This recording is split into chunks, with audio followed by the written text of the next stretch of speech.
네, 안녕하세요. 네, 반갑습니다. 오늘부터 이제 언어논리 기본 강의 들어갈 텐데, 혹시 기초 강의 안 듣고 기본으로 바로 들어오신 분 있어요? 그러면 기초 강의에서 제가 했던 뭐 이렇게 유형분류법이나 그런 거 아직 정리 안 되신 분들도 좀 있겠네요. 제가 기초 강의할 때 무슨 말씀 드렸냐면, 그 언어 논리는 단계별 접근이 좀 필요하다. 그래서 공부하는 과정에서도 여러분들이 한 뭐 8개월, 9개월 정도 계획을 잡고 공부를 하신다라고 하면 무조건 5급 공채 기출로 딱 들어가서 뭔가를 하려고 하기보다는 언어 논리라는 시험에 맞는 그 지문을 읽는 독해법이 저는 있다라고 생각을 하거든요. 그래서 그런 독해법들을 좀 여러분들이 익히는 과정을 거친 다음에, 그래서 제가 기초 강의할 때 우리 뭐로 많이 공부를 했었냐면 그 언어논리 5급 공채와 상당히 유사한 형태로 출제가 되는 민간 경력자 기출 위주로 우리가 좀 공부를 했었고, 그래서 제가 그때 기본 강의 9월달 이제 하면 기본 강의 할 텐데, 기본 강의 때는 그 5급 공채 최근 한 5개년 정도 기출을 집중적으로 분석하는 시간이라고 보시면 돼요. 그래서 그 이전까지는 민간 경력 2011년부터 2021년까지 한 10개년, 11개년 정도 나와 있는 기출이 있으니까 그 기출들은 좀 풀고 오시는 게 좋지 않을까, 그렇게 좀 계획을 잡고 진행을 해보자라고 했는데, 만약에 그 작업이 아직 안 되신 분들은 기본 강의 진행하면서 우리가 5급 공채 기출을 거의 위주로 다룰 거거든요. 그러면 민간 경력자 기출은 기초 강의 때 다뤘기 때문에 제가 다시 언급드리진 않을 거예요. 그러니까 여러분 스스로가 그 오늘 이제 유형 분류하면서 본격적으로 기출 분석에 들어갈 텐데, 그 매 회차 나가는 유형이 있어요. 그러면 그 유형에 맞는 민간 경력 문제도 여러분들이 스스로 분류하실 수 있을 거거든요. 그러니까 유형을 분류하는 기준은 저는 되게 단순하게 거의 가장 기본적인 걸로는 발문을 기준으로, 그러니까 문제 제목이죠. 기준으로 유형을 분류를 할 거기 때문에 그걸 바탕으로 분류를 해 놓으시고, 거기에 맞게 우리 5급 공채 진행하면서 민간 경력 기출은 한 번쯤은 보셔야 돼요, 여러분. 그러니까 우리 기출처럼 완벽하게 분석이 들어가진 않더라도 문제를 풀어보는 단계는 분명히 필요하니까 유형별로 나눠서 그렇게 하시고, 만약에 여러분들이 유형 분류하는데 민간 경력 유형 같은 거는 지금 제가 오늘 받으신 보충 그 교재, 그러니까 기출 단권화 노트라고 제가 나눠드린 그 보충 교재 보시면 1페이지, 2페이지에 걸쳐서 최근 3개년 5급 공채 기출의 분류는 다 되어 있어요. 거기서 이제 조금 더 중요한 문제들은 구체적인 유형 분류가 들어갈 텐데, 그거 아니고 여러분들이 뭔가 그 민간 경력 같은 거는 저는 발문만 봐서는 얘가 어떤 유형인지 잘 모르겠습니다 하는 게 있다면 여기로 연락을 주세요. 요거는 숫자예요. 뭐 다음 이쪽으로 who are you 111이거든요. 그러니까 이쪽으로 여러분들 기본 강의 들으시면서 이렇게 공부하는 게 맞는지 잘 모르겠습니다. 공부 방향 모르겠습니다. 상담 신청하실 거. 그 다음에 수업 중에 문제 같이 우리 보긴 봤는데 저는 이해가 안 됩니다. 이거 어떻게 해야 됩니까? 문제 물어보고 싶은 거. 그 다음에 민간 경력 유형 분류 같은 거 잘 모르겠는 거. 이런 거 질문 있으시면 상담 신청이나 질문 사항은 이쪽으로 다 보내주시면 저한테 바로바로 전달이 되니까 그렇게 제가 답변 드리고 하는 걸로 진행을 할게요. 네, 그래서 기본 강의 때는 5급 공채 기출 유형 분석을 위주로 볼 건데, 여러분들 지금 아예 보셨으니까 그 화면에도 제가 띄워놨고, 여러분 받으신 그 기출 단권화 노트 1페이지, 2페이지 이제 보시면 최근 3개년 기출 유형 분석을 제가 해놨어요. 저랑 같이 기초 강의 진행하신 분들은 그 오른쪽 페이지에 있는 22년도 나치 기출 유형 분석을 봤을 때 이게 도대체 밀독, 광독 적어놓은 게 뭔지를 아실 텐데, 그걸 모르시는 분들이 있을 것 같아서 일단 언어논리 유형 분류부터 간단하게 잡고 들어갑니다. 여러분들은 뭐를 같이 펴놓고 저랑 같이 보시면 좋을 것 같냐면, 그 기본서 여러분들 가지고 오셨죠? 네, 올해 기본서 싹 개정했는데, 기본서에서요, 요게 아마 4쪽, 7쪽, 맨 앞쪽이에요. 그 시작하는 글 다음 쪽에 보시면 이 책의 구성 및 활용법이 있고, 그 다음 넘기시면 4페이지에 언어논리 문제 유형 분류라고 나와 있을 겁니다. 네, 이 부분 같이 보면서 뒤에 보시면 표도 나와 있어요. 한 페이지 넘기시면. 저랑 같이 좀 봅시다. 그 언어논리라는 시험은 저는 결국에는 언어의 유형과 그 다음에 논리의 유형이 결합되어 있는 시험이다 라고 생각이 들고, 이 언어논리라는 시험은 다른 어떤 유사 언어 문제와는 상당히 결이 다릅니다.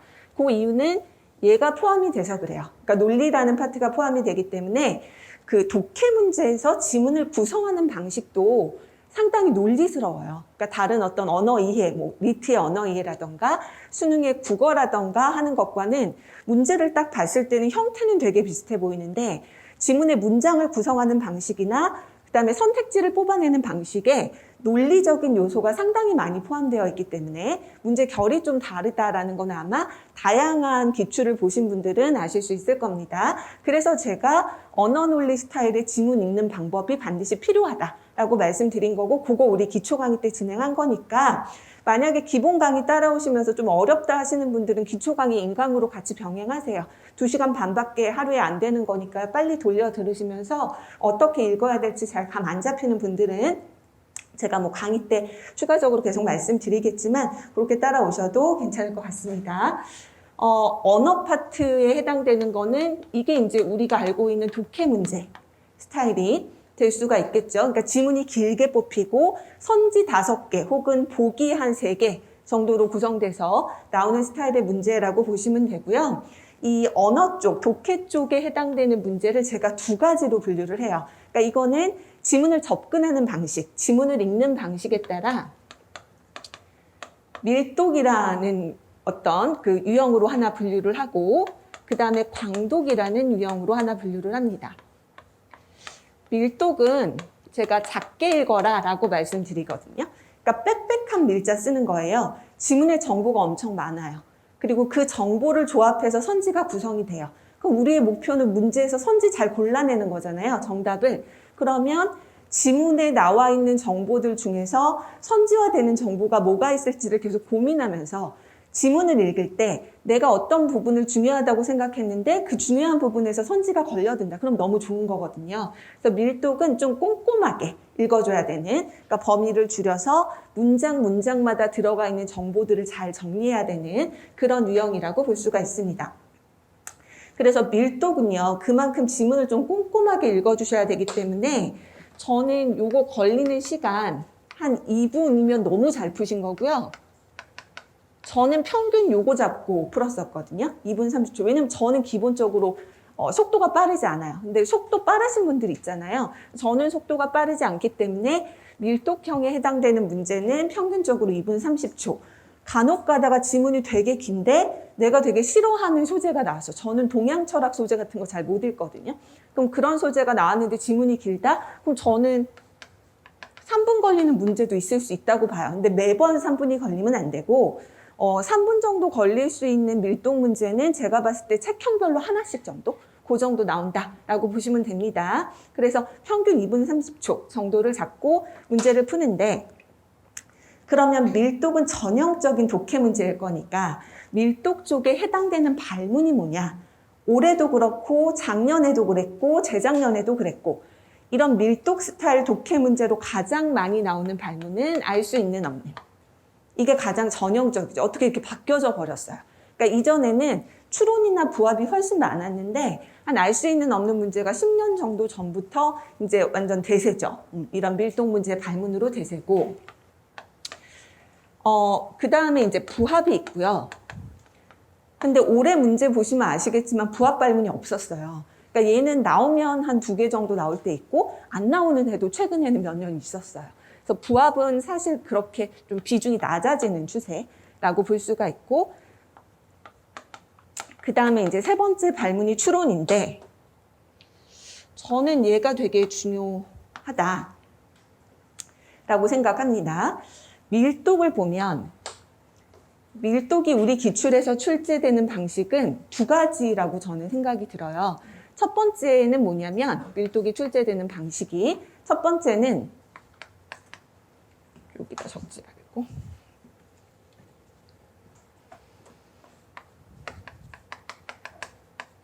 단순 독해.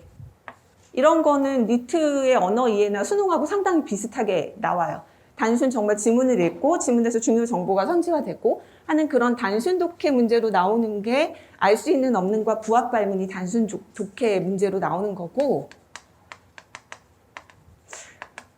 응용 스타일의 좀 특이한 형태의 독해 문제가 나오는데 추론이 최근 이쪽으로 많이 가고 있거든요. 추론 발문이 추론 발문 붙어 있는 문제들하고 알 수 있는 없는 발문 붙어 있는 문제들을 좀 비교를 해보면 약간 좀 다른 게 느껴지실 수 있을 거예요. 그래서 추론 발문은 좀 중요하게 다루셔야 돼요. 우리 최근 특히나 기출 공부할 때는. 그래서 추론은 좀 분류를 해보자면 일단 내용상 추론이라고 해서 정말 단순 독해 스타일의 추론 문제도 나와요. 특히나 막 과학 소재 같은 거, 소재 이런 거 나오면 독해 문제인데 추론 발문 달고 나오는 경우 꽤 많거든요. 소재에 따라서 발문이 좀 달라지기도 하니까. 그래서 그런 내용상 추론 문제가 전통적인 추론 문제인데 이것도 계속 나오고 있고, 그 다음에 구조 굉장히 잘 잡아놓는 그런 구조적 독해를 요하는 추론 문제가 나오고 있고, 그 다음에 적용형 추론 문제가 있어요. 원칙이나 원리 원칙 같은 거 이제 적용하는, 요거 우리 밀도 파트 볼 때 다 나눠서 볼 거예요. 그 다음에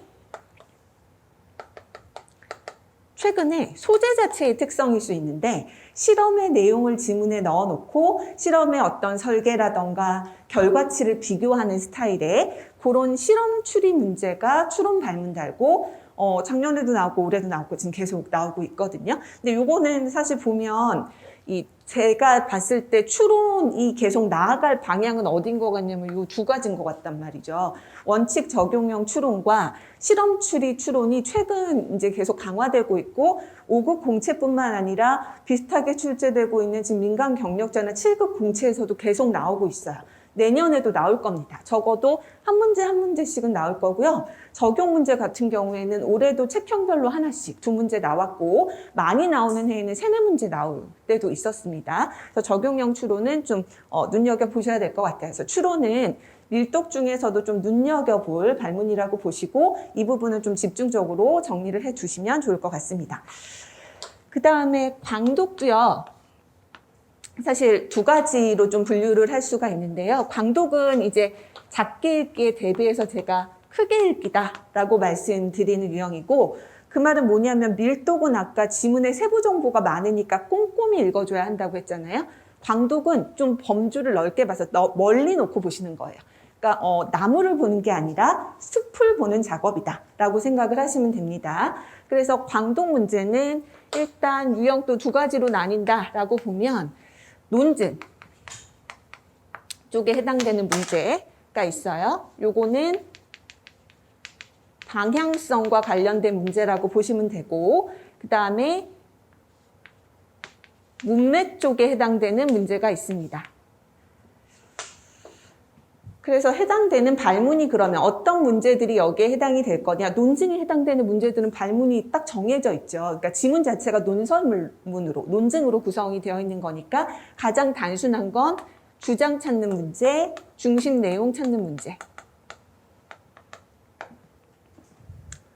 올해 문제에서 핵심 논지 5번에 나왔죠. 매년 나오는 문제는 아니에요. 근데 뭐 2, 3년에 한 번씩 정도 나오는데 얘가 중요한 이유는 얘를 잘 알아야 그 다음 단계, 요거 응용해서 나오는 문제들, 강화, 약화.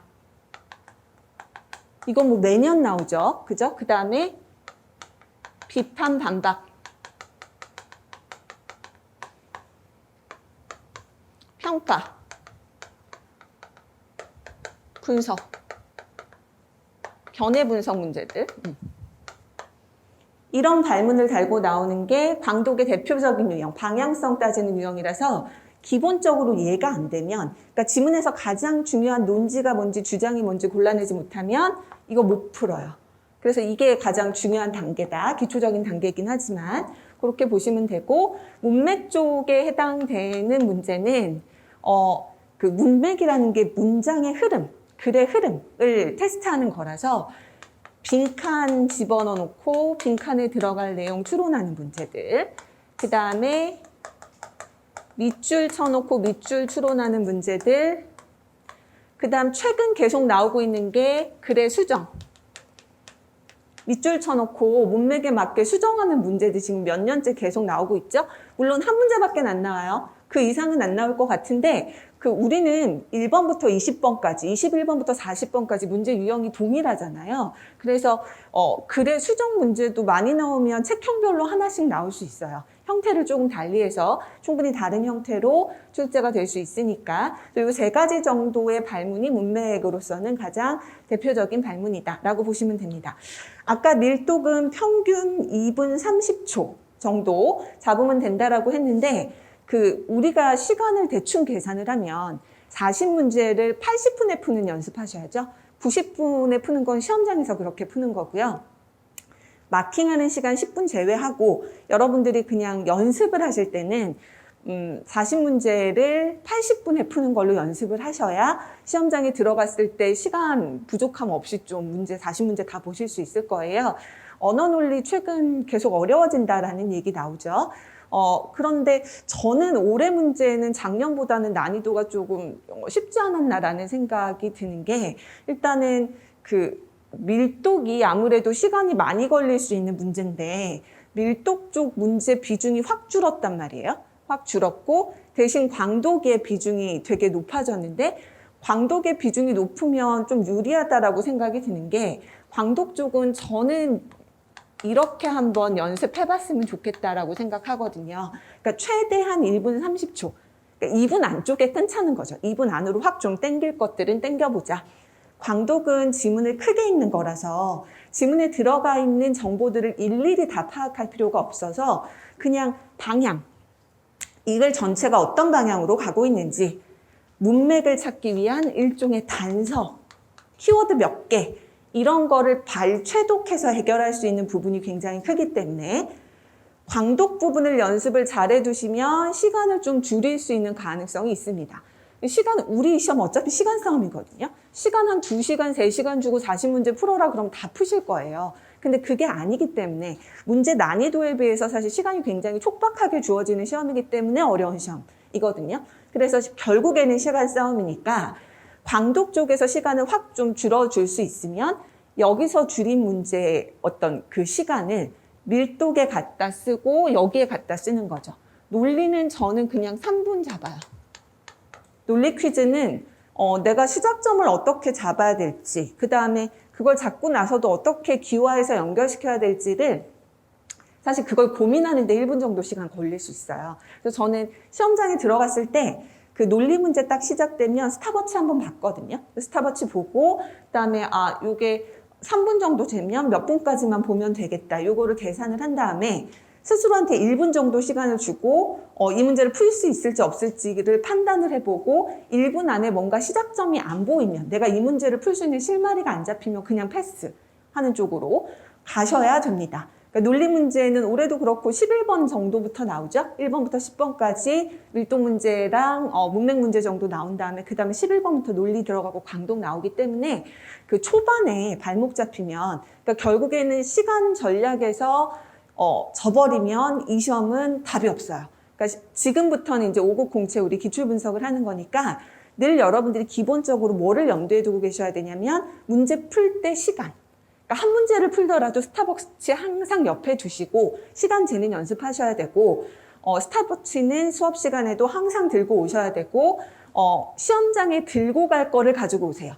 내 눈에 익숙해지게 핸드폰으로 보지 마세요. 핸드폰은 시험장에서 안 돼요. 그거 사용 못하니까 내가 시험장에서 쓸 스탑워치를 들고 오셔서 한 문제 풀 때마다 시간 체크하셔야 됩니다. 그렇게 해야 내가 어떤 유형의 문제에 시간이 많이 걸리고 그러니까 내가 뭐를 좀 더 당겨야 되고 뭐를 조금 더 공부해야 되고 뭐는 조금 느슨하게 포기해도 되고 하는지 그런 전략이 시간을 기준으로 사실은 생기는 거기 때문에 시간 싸움이니까 그래서 광독 쪽 저는 굉장히 강조합니다.